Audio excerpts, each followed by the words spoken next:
Kerala Blasters ആരാധകരെ സംബന്ധിച്ചിടത്തോളം ഒരു ബിഗ് അപ്ഡേറ്റ് ആണ് വന്നിട്ടുള്ളത്. കേരള ബ്ലാസ്റ്റേഴ്സിന്റെ 6th foreign signing almost confirm ആയി എന്ന് മാർക്കസ് മെർഗ്ലാവും സ്ഥിരീകരിച്ചു കഴിഞ്ഞു. ബ്ലാസ്റ്റേഴ്സിന്റെ 6ാമത്തെ വിദേശ താരത്തിന്റെ സൈനിങ് പൂർത്തിയാക്കുന്നതിന്റെ പ്രോസസ് നടന്നുകൊണ്ടിരിക്കുകയാണെന്നും അടുത്ത 2-3 ദിവസത്തിനുള്ളിൽ പ്രോസസ് ക്ലബ്ബ് പൂർത്തിയാക്കുമെന്നാണ് മാർക്കസ് പറഞ്ഞിട്ടുള്ളത്. എന്നാൽ ഇവിടെ ഇൻട്രസ്റ്റിംഗ് ആയിട്ടുള്ള മറ്റൊരു കാര്യം കൂടി സംഭവിച്ചിട്ടുണ്ട്. ഡച്ച് മുന്നേറ്റ നിര താരമായ അലക്സ് ഷോക്ക് ക്ലബിനെ ഇൻസ്റ്റയിൽ ഫോളോ ചെയ്യുന്നത് ഫാൻസ് കണ്ടുപിടിച്ചിട്ടുണ്ട്.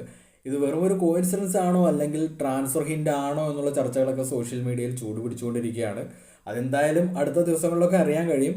എന്തായാലും മാർക്കസിന്റെ അപ്ഡേറ്റും താരത്തിന്റെ സോഷ്യൽ മീഡിയ ഫോളോയിങ്ങും രണ്ടും കൂടി ഒരുമിച്ച് നോക്കുമ്പോൾ സംതിങ് ഈസ് കുക്കിംഗ് എന്നൊരു ഫീലൊക്കെ വരുന്നുണ്ട്. പക്ഷേ ഇതുകൊണ്ട് മാത്രം അലക്സ് ഷോക്കാണ് കേരള ബ്ലാസ്റ്റേഴ്സിന്റെ 6th ഫോറിനർ എന്നൊന്നും നമുക്ക് കൺഫേം ചെയ്യാൻ പറ്റില്ല. അതേസമയം നിലവിൽ ഒപ്പമുള്ള ഫോറിൻ താരങ്ങൾക്കൊപ്പം ടീം ശക്തിപ്പെടുത്തുന്നതിന് വേണ്ടി ഏത് പൊസിഷനിലേക്കാണ് ക്ലബ്ബ് പുതിയ താരത്തെ എത്തിക്കേണ്ടതെന്ന് വേണമെങ്കിൽ നമുക്ക് കമന്റിൽ ചർച്ച ചെയ്യാവുന്നതാണ്. അപ്പോൾ കമന്റ് ചെയ്തേക്കുക. അത്രയൊക്കെ ഉള്ളൂ.